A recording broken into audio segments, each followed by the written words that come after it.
ইসলামী bank news top 10। স্বরাষ্ট্রমন্ত্রী এবং সংবিধান সংশোধন কমিটির সভাপতি সালাউদ্দিন আহমেদ বলেছেন, সংবিধানের সংশোধনী জনপ্রত্যাশা পূরণ করবে, এর ফলে রাষ্ট্রকাঠামো গণতান্ত্রিক রূপ ধারণ করবে। আগামীকাল জুলাই গণ অভ্যুত্থান স্মৃতি জাদুঘর উদ্বোধন করবেন প্রধানমন্ত্রী তারেক রহমান। 6 আগস্ট থেকে সবার জন্য উন্মুক্ত জানিয়েছেন সংস্কৃতি মন্ত্রী।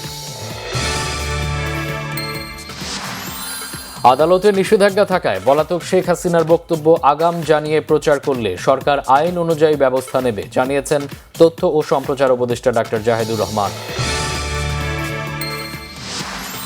জুলাইকে ভুলিয়ে দেওয়ার পরিকল্পনা হলে দেশবাসীকে নিয়ে সবকিছু তছনছ করে দেওয়া হবে বলে হুঁশিয়ারি দিয়েছেন জামাতের আমির ও বিরোধী দলীয় নেতা ডাক্তার শফিকুর রহমান।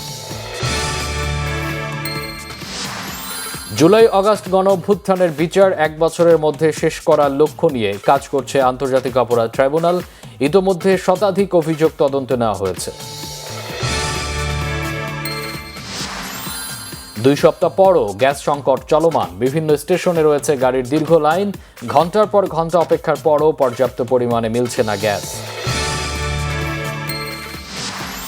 বাণিজ্য মন্ত্রী খন্দকার আব্দুল মুক্তাদির জানিয়েছেন, দেশের তৈরি 97% পণ্য ও সেবায় কোরিয়ার বাজারে শুল্কে অগ্রাধিকার পাবে দ্বিপাক্ষিক চুক্তি সই।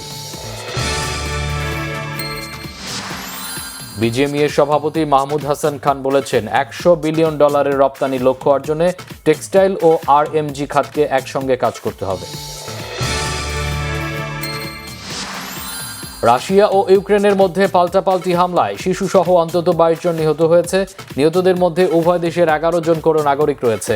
পূর্ব ইউক্রেনের আরও 2টি বসতি দখলের দাবি রাশিয়ার। এবার ইংল্যান্ড প্রবাসী ফুটবলার অ্যাডাম আব্বাসকে আনছে বাফুফে। অনূর্ধ্ব-20 এশিয়ান কাপ বাছাই পর্বে খেলানোর পরিকল্পনা। দেশে আসবে 4-5 দিনের মধ্যেই।